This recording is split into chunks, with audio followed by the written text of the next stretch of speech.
In our now concluded story on the children of Húrin, we detailed the great tragedy surrounding the demise of Turin Turambar, Nienor and Morwen, yet the patriarch of the family persisted.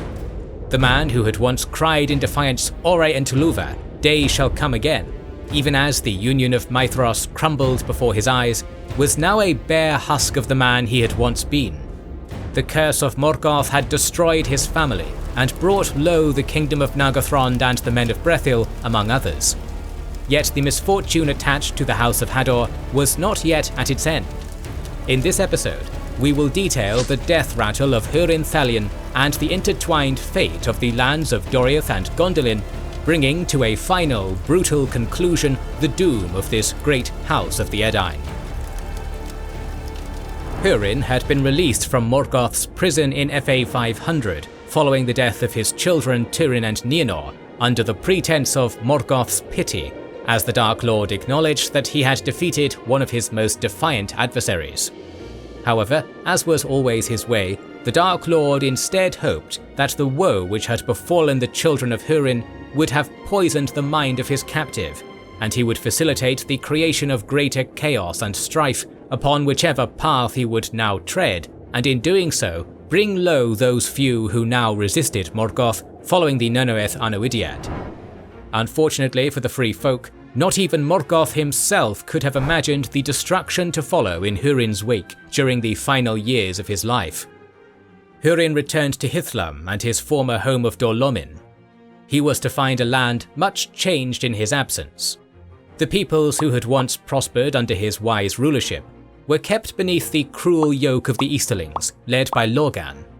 The cruel overlords of this region initially did not recognize this tragic hero of a long-forgotten battle, and instead feared him, believing Húrin to be one of Morgoth's most trusted servants.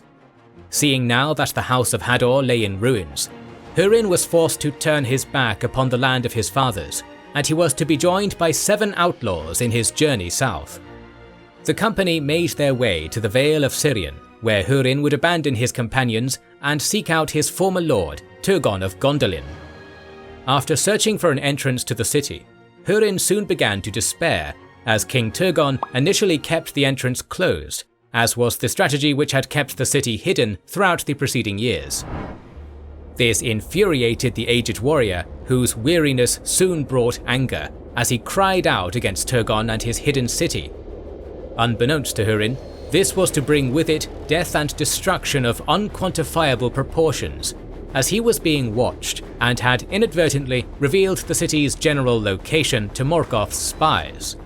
Seeing now that he had been abandoned by the elf for whom he had sacrificed all, Húrin turned aside and left the area. Only too late then did Turgon send the eagles to bring Húrin within the Vale and the protection of Gondolin.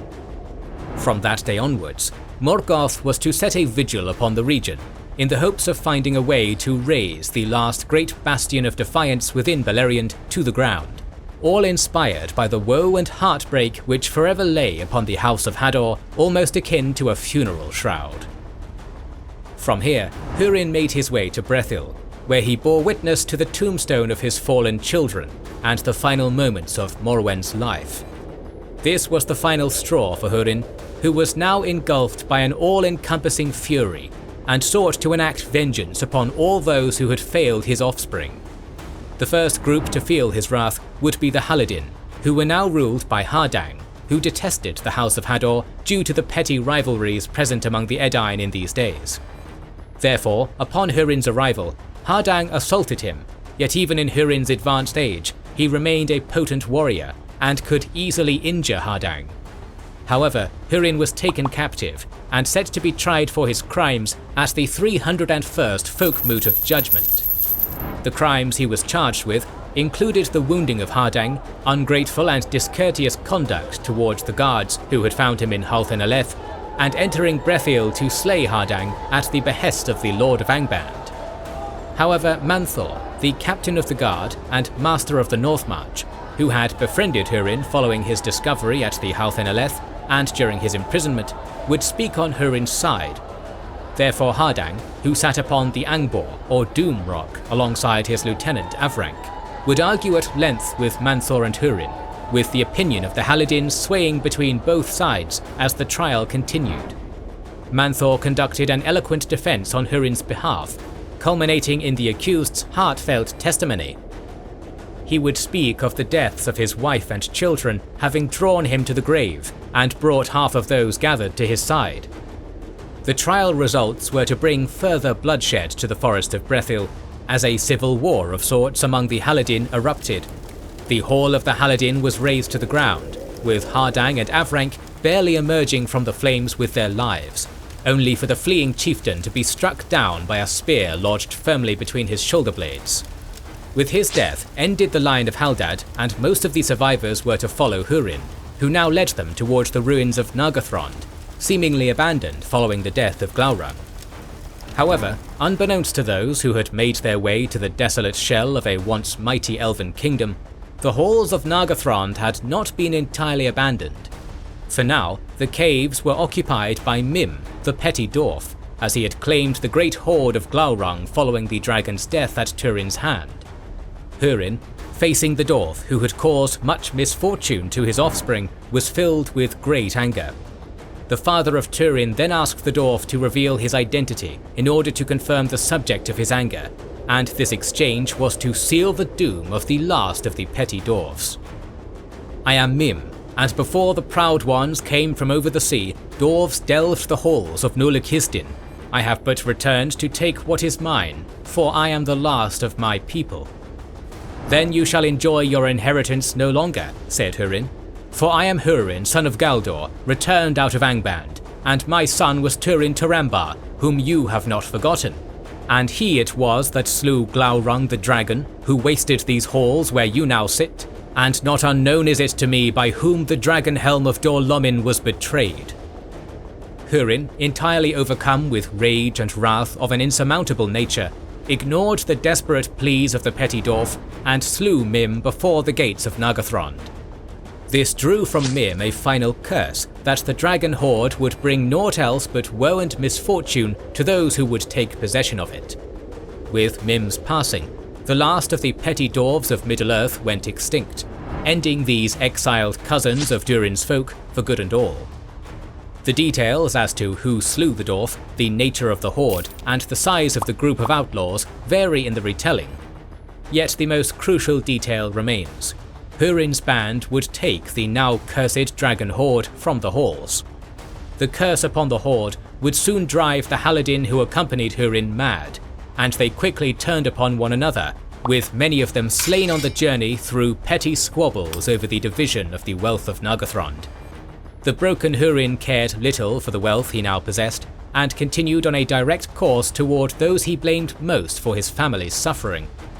The former wielder of the dragon helm of Dor-lómin came to the girdle of Melian and sought to enter into Doriath to ensure that Thingol was made aware of his failure as a ward to his wife and children. Hurin was found by the border guards of Doriath, who barely recognized this grim and aged warrior, yet they brought him still to their lord within the Thousand Caves.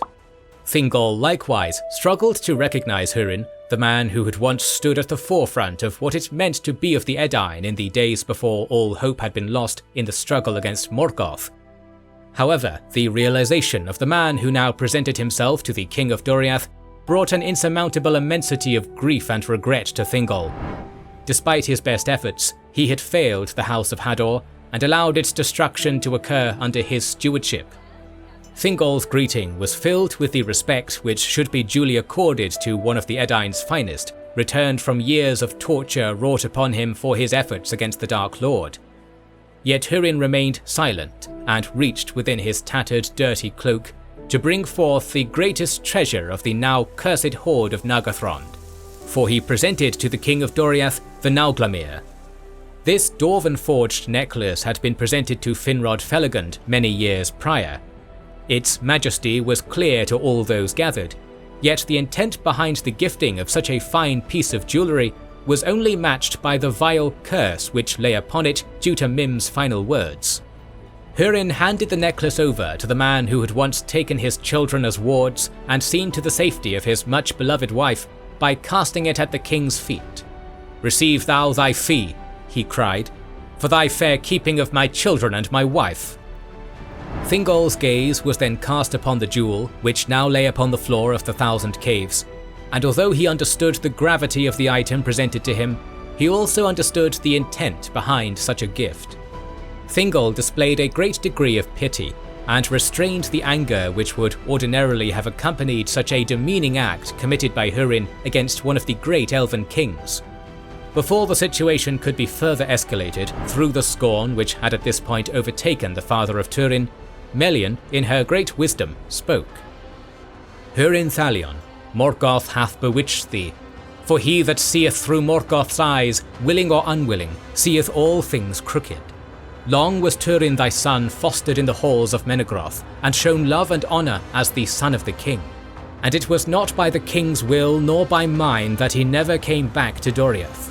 And afterward thy wife and thy daughter were harboured here with honour and goodwill, and we sought by all means that we might dissuade Morwen from the road to Nargothrond. With the voice of Morgoth thou dost now upbraid thy friends." At this, Morgoth's curse upon the House of Hador since the Neneth Anoediad and the devastation of the Union of Maethros was broken for good and all. Húrin realised that the weight he carried for years prior should have, by all rights, lay at the feet of the Dark Lord himself. However, the former bearer of the Dragon Helm now knew that he had allowed the trials and tribulations of his recent history to taint and destroy all those he had come into contact with since the passing of his wife. Therefore, as he stared long and hard into the eyes of the Queen of Doriath and protected from the vile tendrils of Morgoth within her girdle, he stooped low and picked up the Nauglamir before handing it to Thingol, stating, "Receive now, Lord, the necklace of the dwarfs, as a gift from one who has nothing, as a memorial of Húrin of Dor Lomin, for my fate is fulfilled, and the purpose of Morgoth achieved, but I am his thrall no longer."